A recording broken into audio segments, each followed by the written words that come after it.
Welcome to the Instant Classic Wrestling Podcast, the only podcast that is always an instant classic.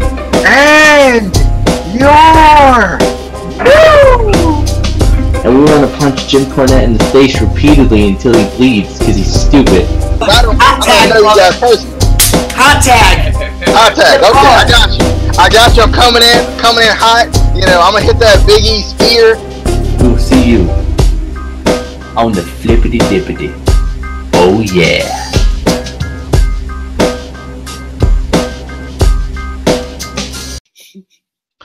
What is going on, good people of tired Instant Classic Wrestling Podcast land? I don't know why, but I'm just really tired today.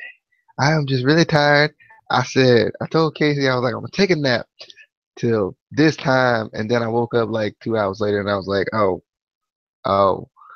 So, but we got TNA for 4/12/2016. It was a pretty good show. I definitely liked it. For some reason, my notes turned out really big, so I don't know why. There's like, I guess, a little side piece missing or something, so my notes look like they're freaking huge, and like I should like take my glasses off that I'm not wearing. But let's start out with the video packages and promos and such. We started off with a video on Galloway and Hardy. It was kind of a different one. It was just kind of a really short like highlight video from last week's title match. And then we would have Matt Hardy cutting a promo on Jeff, saying, you know, that he kind of just building on this Hardy brand, I guess you could say, building on this Hardy brand thing that Matt Hardy's going with, and basically saying that Jeff has done nothing for him. Matt doesn't care about the fans. You know, Matt is the real and the only Hardy. Basically, so we're thinking at this point, is this going to set up a Matt versus Jeff match maybe tonight? Any thoughts on those things, video package and the Matt Hardy? Not necessarily on these, but the whole outcome of this Hardy storyline later on kind of annoyed me because I'm not even going to say basically, they're exactly copy and pasting what WWE did back when they had a Hardy versus Hardy feud. They're doing the exact same thing. But we'll get into that later on. Alrighty, so next we would have a backstage segment with Matt and Jeff that set up a Hardy versus Hardy I Quit match, or a Hardy versus Hardy Full Metal Mayhem match. I think I was more excited to see the I Quit match because I hadn't seen one in a while than I was to see the Full Metal Mayhem as far as like match stipulations are concerned. So I was like, Anyway, any thoughts on that? I think it was at this point where I was getting really annoyed with it because I was thinking they were gonna have it so, you know, Matt won or Matt got his I Quit match, which, like I said, WWE did back when they did their Matt versus Jeff feud back in WWE. I remember the match specifically. I remember, you know, and it was pretty much, it wasn't the Hardy brand, but it was pretty much the same storyline too. You know, Matt was trying to get out of Jeff's spotlight, blah, blah, blah. And I was just really hoping they didn't do that. At the same time, you know, I feel like we've seen Jeff in so many Full Metal Mayhem matches that it's kind of like, oh, okay, just another one. I think they need to, you know, shake it up a little bit, do something different. I mean, it's like we say all the time, TNA used to have so many brilliant ideas and so many innovative matches, and it's like, where did the creativity go? Why can't they think of a really good, exciting match to put them in that isn't overdone? The next segment / video package thingy was actually an attack on Eddie Edwards. He was laying kind of back in the back, kind of in a little bit of of the pain before his X Division title match tonight, which really confused me when we finally did get a match because I was like, wait, what? Wait, did the stipulation change or am I tripping? Like, what's going on? So I was kind of confused when we finally did get the match that we would get later on. But then after that, we get Maria and her kind of promo, which basically like bring out the entire Knockouts division, kind of calling for a leader, a real leader, a legit leader, a leader who was a leader, and kind of putting some, I guess tension between the factions with the Dollhouse still kind of being some of it kind of being together and kind of not, and the beautiful people not really being together at all. And then Billy Corgan comes out for some reason he likes to be called William or something like that. Um, anyway, Billy Corgan comes out and makes a match to be the leader of the Knockouts, which is going to be a ladder match, so that should be really cool. I'm thinking, but any thoughts on Eddie Edwards not making it to his X Division title match or Maria and the promo that went all over the Knockouts division? I like when they went backstage and saw Eddie Edwards after he was attacked, and they were like, who could it have been? I wonder. And I'm like, who's he in a feud with? I wonder. Like, it was Davey Richards. It probably was. No. It was Angelina. It was she ain't sharing. Jealous. But yeah, I don't know what they're doing with that. It is a little bit confusing still because I don't know. It's like we thought Helms was gonna get back into in-ring action, and then it felt like he wasn't, and then he is, and then he wasn't. And what are they doing with him? Is he gonna wrestle or is he not? I need to know this. I need to know if I need to get invested in this storyline or if I don't give a shit about it. As for the Knockouts, this confused me a little bit because the Dollhouse seemed to still, except for Jade, they still seem to be together. Like they still seem to be a team. But then, the beautiful people come out and they start to seem to be like on a team. And then there's a comment that I think was it Madison? Yeah, Madison made it. Yeah, and then it like turned for a second there, and I was like, "Wait, so they're not? What?" It was just weird, but I like that they're setting up another ladder match with the Knockouts. Again, I'm surprised NXT hasn't done a women's ladder match, or the main roster hasn't done a women's ladder match. That would be, I think that would be cool, but I just don't understand this leader of the Knockouts. Why does there have to be a leader, and why is it established that there's a leader? There's never been an established leader in TNA or WWE. There's always been like the top stars or the women's champion. I mean, unless they're getting rid of the Knockouts title and they're just gonna, it doesn't make sense. This should be for the Knockouts title. Why is it? You wear a sash that says leader. Yeah, leader. But I'm not the Knockouts champion, but I'm the leader. I don't understand it, but I'm like, hey, it's a storyline for the Knockouts. Thank God. That was kind of my feeling on it. I don't necessarily understand it. I don't understand what's gonna come out of it. Like, I don't understand like what the end game is, but I'm like, hey, there's at least some kind of storyline with the Knockouts, kind of with the title a little bit. I don't know. I was just kind of a little bit excited. At least we're getting some kind of storyline. But next we got an EC3 promo on Mike Bennett. He was kind of like telling his story, about how his kind of rise. Which would then have Mike Bennett refute his promo and tell a story on EC3, kind of from Mike Bennett's perspective. And yes, we do. Just in case you forgot. And then I'll wait. Any thoughts on the promos from EC3 and Mike Bennett, and Mike Bennett and EC3, and Mike C3 and EC Bennett? That EC Bennett, he's good in the ring. That EC Bennett, he's good. He job a lot though. He jobs a lot. Yeah. But that other guy, the Michael C3 or whatever the hell you said, he be botching all the time though. I have nothing to say about it. I definitely like them though because I don't know what it is about the Mike Bennett promos. I really like them though. Yeah. There's just something different about them. Like we were saying last week. I don't know if you guys caught that one because we were really bad at actually making the videos visible last week.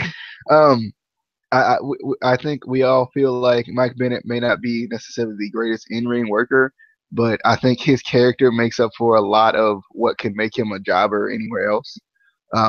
His character, his presence makes him feel like he's just a huge star to me. I don't know what it is. Like he comes out and I'm like, okay, all right. I walk out the house, you see that girl in the corner and you just be like, and then you go after it like that's anyway. I'm just gonna keep going this way. You don't agree? You look like you didn't agree with me. That's not what you do. And then that's what gets you started. In the yes we do. Anyway, then we get that Galloway is revealed as Matthew or Jeffrey Nero Hardy's partner. So that's kind of cool. It kind of giving us something there. Then we get an apology from Al Snow. Why? I still don't know why this is happening. My only thing is I will be fine with this coming back up if they were gonna do something with Al Snow, but I know they're gonna use him for like 3 seconds and not do anything. Like if they were gonna they were using Al Snow to build up someone else, so using Al Snow to build up somebody else through Al Snow like as a manager or something. But I know that's not what they're gonna do because I'd be fine with Al Snow as a manager. I don't feel like he needs to be in the ring just to be in the ring. And it's kind of confusing because it's the same storyline they had before where they're like, you gotta earn my respect, and then I was like, but didn't Grado earn your respect? You like shook his hand and y'all did that little dappage and all that.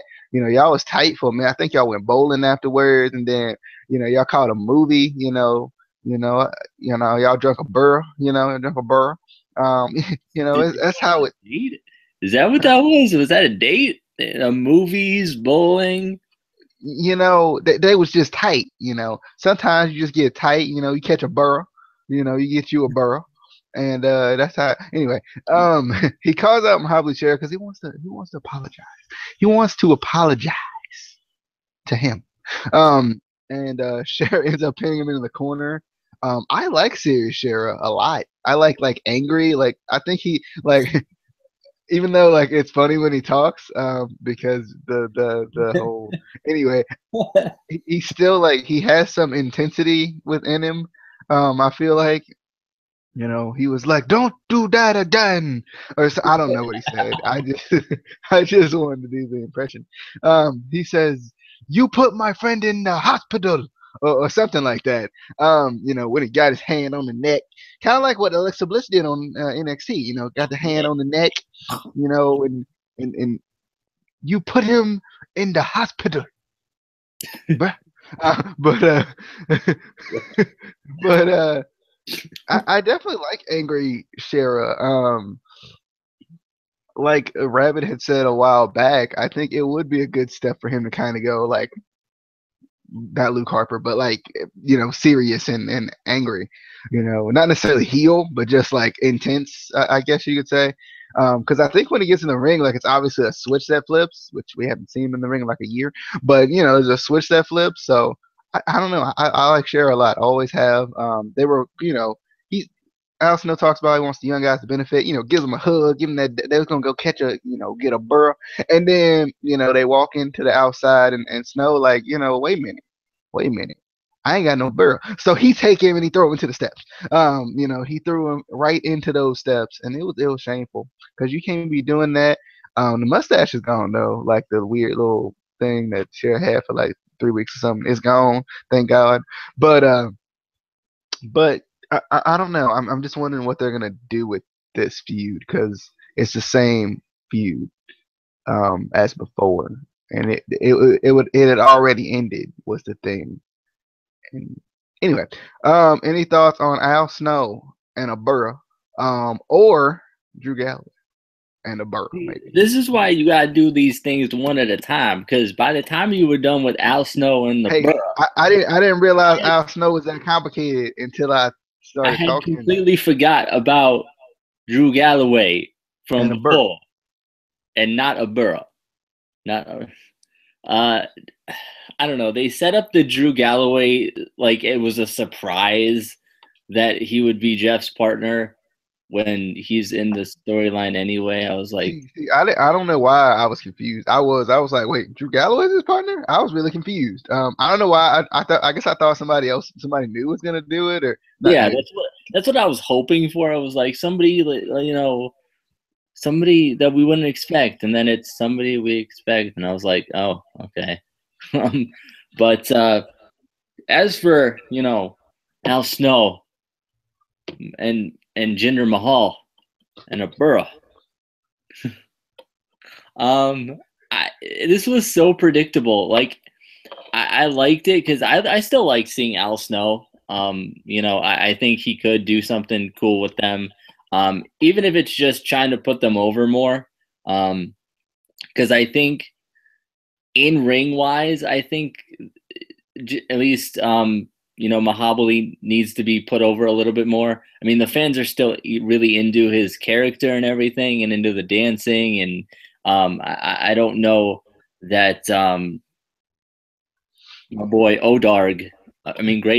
Grado needs any to be put over. But I mean, if he could help them be put over more, I think that would be a good thing.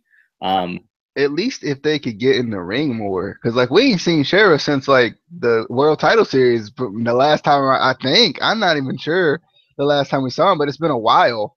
No, we saw him with that weird mustache. That was a little bit after that. But like I mean, because I like Shera a lot in the ring for a big like power guy. He has like a pre. He's got that. That's a presence. That's what that means. I'm just not gonna say that word no more. I'm just gonna go like that, and y'all gonna be like, okay, I see what you're saying. So he's got that. That's what he. Oh, okay. All right. I'm gonna try to go one at a time because every time I try to put them together, and then I have a lot to say about one of them, and then it can get confusing. But then we have Galloway approached by Tyrus. Tyrus teasing that cash in again. So you obviously know he's not gonna do it. Any thoughts on that? Tyrus, we know you ain't never going to cash it in. It's going to expire, and you ain't never going to cash it in. So don't even just give it away. Just give it away. Just throw it out. Throw it in the trash. It's not going to happen. Or is it? Ooh. I don't know why Dr. Evil was in. Because Dr. Evil, he would cash in because for $1 million. Anyway,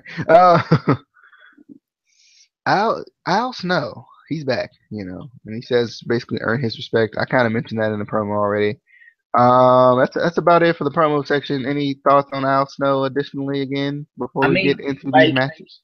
Maybe like earning his respect is kind of like a 2 out of 3 falls match. Like you have to do it at least 2 times, or maybe it's like, like an Iron Man match type of thing where you have to earn his respect as many times as you can before like a 2-year period is over. That's what it is. That I get it. I get it now. Yeah. I think they trying to say he old and he can't remember, so they had to go. See, that's not cool. They're old people that watch this show, and they think you are ageist. He ain't even that old. He's only been in the business like, I think he said 34 years. That's not that long. It is, but we got a tag team title match to get to. We really do.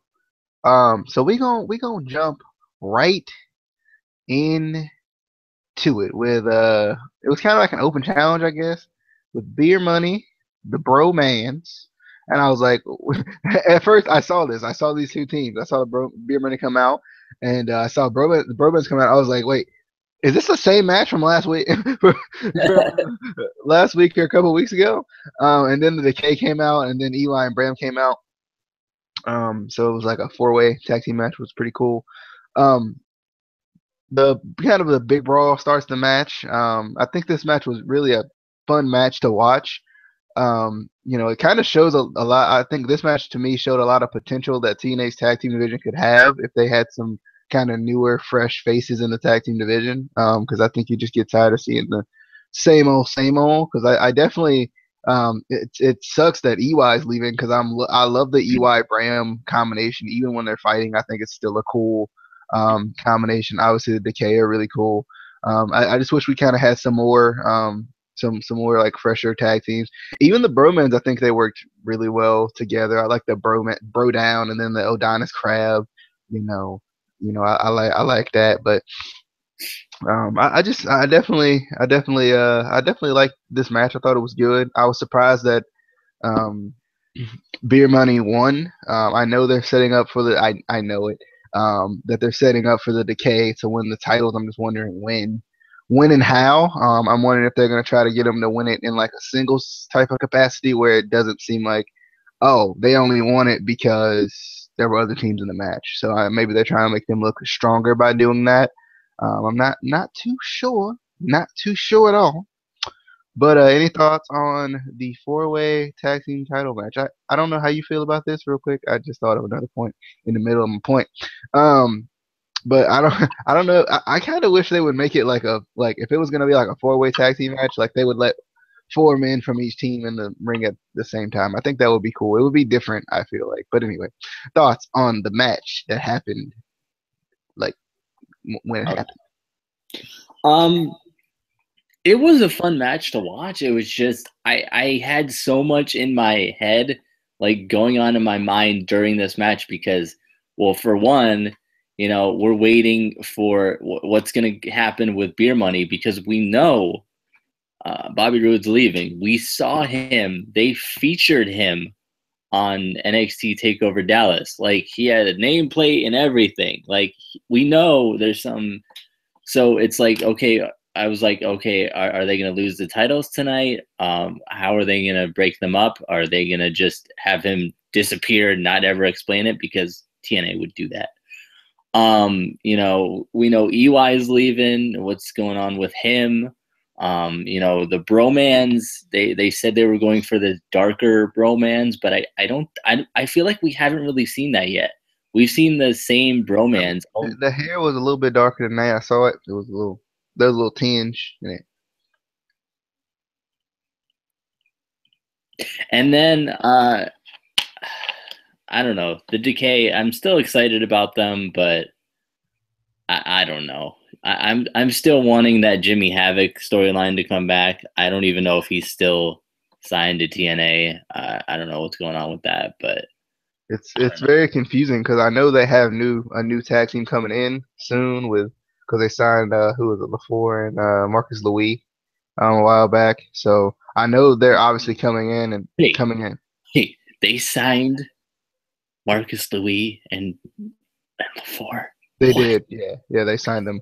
It's been about a month now, I guess. I guess I'm not sure if they have still have like that no compete clause where you can't be on TV for because why would you want to work after you got fired or after you got released from your job? Why would that anyway? It's been a while since they were released though. Yeah. I don't know. I don't know when they're coming. They're probably Jose. Let's be honest. Maybe. Anyway, I don't know if you caught that, but that was good. That would be in NXT though. It's possible though. WWE's done some crazy things. But next we got DJZ. He's back in some kind of robotic DJ gimmick thing. I don't know what that was, but it was interesting. It was definitely. I was happy to see my boy Zemayan out there. I like him a lot. I wish they would drop the DJZ thing. I like it, but if it doesn't feel like it's as relevant anymore without the bromance, because he was kind of there like musical coordinator, you know, he was all that, you know. But I think he go back to Zima Ion now, but he was going up against Trevor Lee, and that's where I got confused because DJZ won, and then I was like, wait, this one for the title? But you said that the Eddie Edwards match would be for the title, so I was thinking if DJZ was replacing him, then that would mean that this would be for the title. Thus, DJZ is your new X Division champion. I'm pretty sure. Yes. Real quick, speaking of the bromance, as on the Sylvester LaFour's Wikipedia page says that he and Marcus Lee made their Impact debut on March 17th taping of Impact Wrestling in a losing effort against the bromance. Did I miss it? I didn't see. Did I miss it? I'm pretty sure that wasn't no, but it is pre-recorded, so I don't know how long, and it could be coming up next week. I don't know. Maybe it was a dark match. It doesn't say it was a dark match, but we'll have to keep an eye out for that. Yeah, I don't know how long in advance they do their recordings, though. I'm trying to think because I usually think that they do them from one live show to another. So from one city to another when they move. I'm thinking so they do. So they just had a live show. I don't know when their next live show is, so I can't determine that. So all that thinking was for nothing. Casey, thoughts on this match? Are we still on the tag team match? Because I get confused. No, we're on the confusing DJZ versus Trevor Lee match that I thought was the X Division Championship match. That just, I think we got a new X Division champion, but we didn't. We still got the title was on the line. I know it. We still got Trevor Lee as the champion, and he is still the champion. And he's being overshadowed by the champion. Yeah, but I don't know. They need to do something with TJZ. Just bring it back to Zima Ion. I don't necessarily like the futuristic helmet thing, but I like that they did kind of change up his, attire a little bit and kind of. It's a step away from the bromance, which is a good thing. They just need to bring back the hairspray and air pollution. No, and destroying the ozone. No. Just call him Zima. Take away his last name. Call him Zima. Please don't. Please don't. Anyway, next we got Mike Bennett versus EC3 in a match that entertained me a lot. I definitely like this match. I thought it was real good. Shout out to the $1 Million Dream. I saw it EC3. They didn't mention it. They tried to act like it wasn't the $1 Million Dream. It was. I know it. I know it was TNA. Don't try me. Don't try me. I know. Anyway, I don't think it was. It was. It most certainly was. Because he was about to tap out to the $1 Million Dream because EC3 got the money and the millions and such. Anyway, I definitely thought that cutter was nice. I thought it was it. Thought it was over. I thought that the undefeated, unpinned, unsubmitted, defeated, undefeated streak of EC3 was over. But I just thought this match was entertaining to me. EC3 ends up steel chairing the back of Mike Bennett until his back was probably like made of steel or something. Because my goodness, he wore him out. He kicked the booty. Kicking booty machine is what they call him, or something like that. Thoughts on the? I don't think that is how it works when you hit somebody with a chair. Their back does not turn to steel when you hit them. It does. It's science. That is not how science works. That is not at all how science works. But this is a good match. I like the psychology in it. I like, usually I hate when there's a lot of interference, but it did build up a point to where, EC3 just had enough and he was like, you know what, I don't care if I get disqualified and, started using the chair. So I think that definitely builds up this feud even more. You know, and it kind of it helps even more kind of change EC3 from a face to a heel, because he's still, in a sense, a little bit of a heel. He's not fully face yet, I don't think, but this storyline is kind of, you know, helping, you know, change that a little bit, getting him away from the Matt Hardy storyline that they had. But I'm excited for this storyline. I think they could put on a lot more good matches. Maybe we'll get like some kind of 6 sides of steel match to keep Maria out, or some sort of stipulation that, you know, finally keeps Maria away from the ring, away from, you know, all of that stuff and junk. All right, there we go. Hi. Next we have Madison Rayne versus Jade for the Knockout Championship. And because I feel so bad that I forgot to give you a match earlier, I'm going to give you the last 2 matches. So you take it away. And you're going to be like, so there was a match.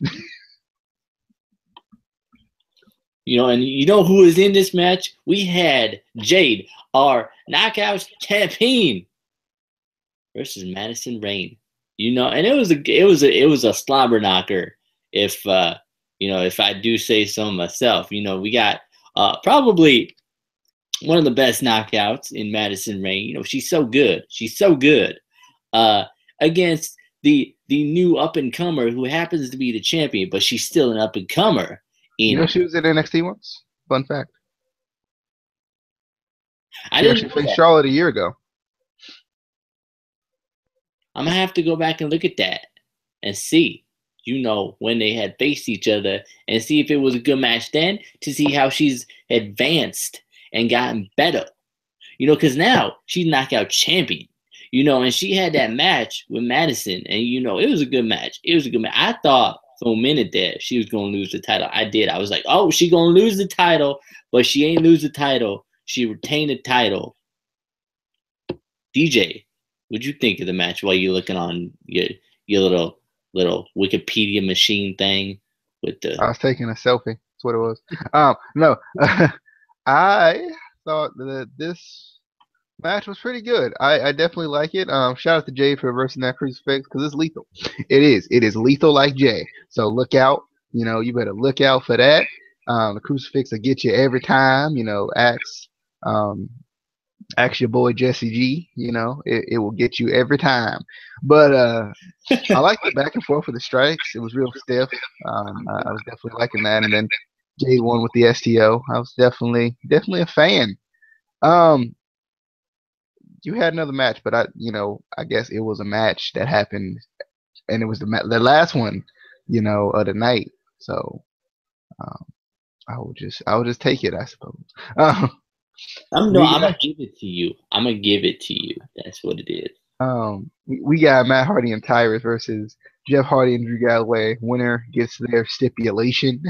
I thought this match was pretty good too. You know, for another tag team match. That, you know, kind of indirectly and also directly was in storyline with the champion. It was pretty cool. I love when Jeff got caught in midair and Galloway hit the Claymore. I thought that was cool. And then Rebby Sky with that doggone hammer. I tell you that, you know, you never know when you need to get the nail in. You know, there might be a nail. You know, it's for the kids. You know, it's for the children. It's for little Maxwell. You know, you don't want him crawling, then there be a nail on the ground. Come on, guys. You don't want him crawling and he put his hand on a nail and then ow. Then you gotta take him to the hospital. Gotta get a shot in the hand, and you know. So sometimes, you know, you see a nail, you see it, you got to pull out that hammer. You got to make sure you got it. You know, sometimes you put it in your pocket, pull out that hammer, just hammer that thing in, and then there we go. Maxwell's fine. Maxwell don't have to get shot in his hand. You know, he ain't got hepatitis A. You know, he good. You know, anyway. Twist of Fate by Jeffrey. No. Yeah. No. Matthew, not Nero Hardy, for the win. more Hardy. Yeah, Matthew, not Nero. And then Lashley just don't care because he said, "This is my match, bruh. This is my title. This is for me." Yeah. He come out there, bruh. Yeah, bruh. And then he come out there and hit him with a spear. Hit Galloway with a spear. Then Galloway get back up. He hit him with another spear. And then I walked in. I was like, "Lashley, you gotta calm down, bruh." And then he hit me with a spear. And then Casey come out. He like, bruh, you generic. Hit him with a spear. And then Ryan come in. He like, I'm gonna leave. Hit him with a spear.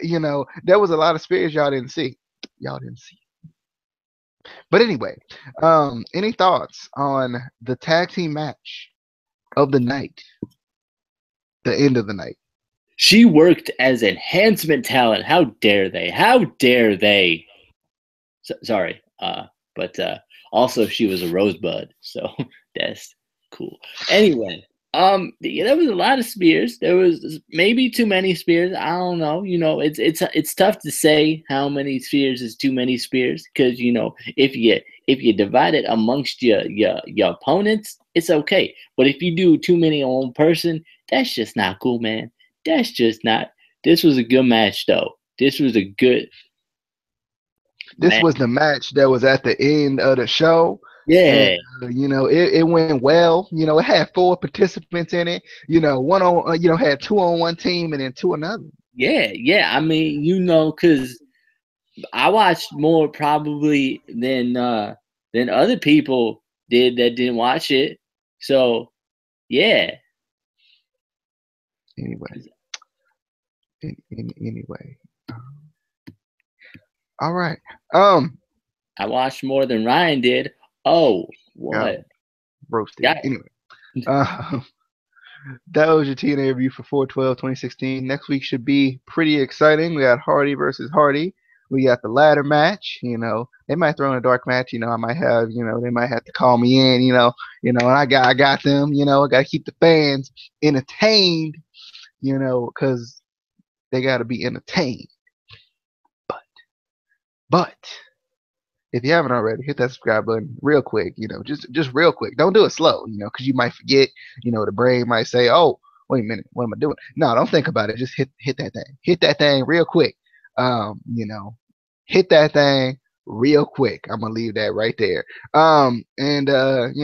Make sure you comment if you got something to say about TNA, about the Instant Classic Wrestling Podcast, or you just got something to say about Curtis C. Axel. I don't know if that's his middle initial, but anyway, we will see you guys later. Hope you guys enjoyed. We got a video coming up soon about suspensions in WWE. So it's unfortunate, but see you guys later. Peace.